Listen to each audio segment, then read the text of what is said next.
राक्षस ने जेलर को एक पुराने पेड़ के सहारे खड़ा कर दिया और उसी समय बेलें उसे तेजी से जकड़ने लगी। अगले ही पल उसने अपनी गर्लफ्रेंड को पानी में गिरते और मदद के लिए चिल्लाते देखा। वह उसे बचाने के लिए आगे बढ़ने ही वाला था, तभी अचानक वह भ्रम टूट गया और वह रहस्यमय आदमी भी गायब हो चुका था। उसे तुरंत एहसास हुआ कि उसकी गर्लफ्रेंड खतरे में है। दूसरी तरफ राक्षस की गर्लफ्रेंड अपनी दोस्त के घर उसके माता पिता से मिलने जाती है, क्योंकि 8 साल पहले उसकी दोस्त उसके साथ घूमने गई थी और पानी में गिरकर लापता हो गई थी। इस वजह से श्याओमी खुद को बहुत दोषी मानती थी।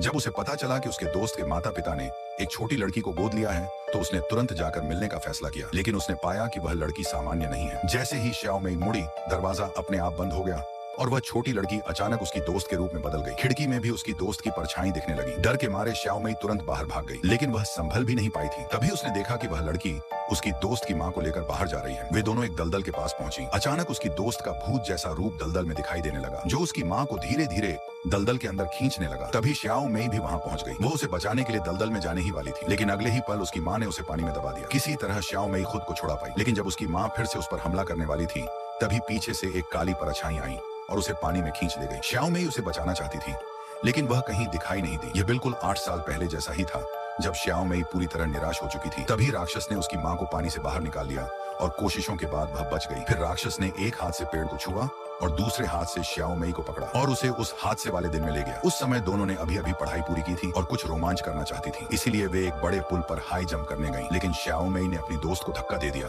और अगले ही पल वह गायब हो गई। डर के मारे श्याओमी भी कूद गई। तभी उसकी दोस्त अचानक सामने आ गई और उसे डरपोक कहकर हंसने लगी, लेकिन अगले ही पल कोई अज्ञात जीव उसे खींच कर ले गया। राक्षस ने समझाया कि यह सब अंधेरी शक्तियों का असर था और इसमें श्याओमी की ज्यादा गलती नहीं थी, इसलिए श्याओमी ने खुद को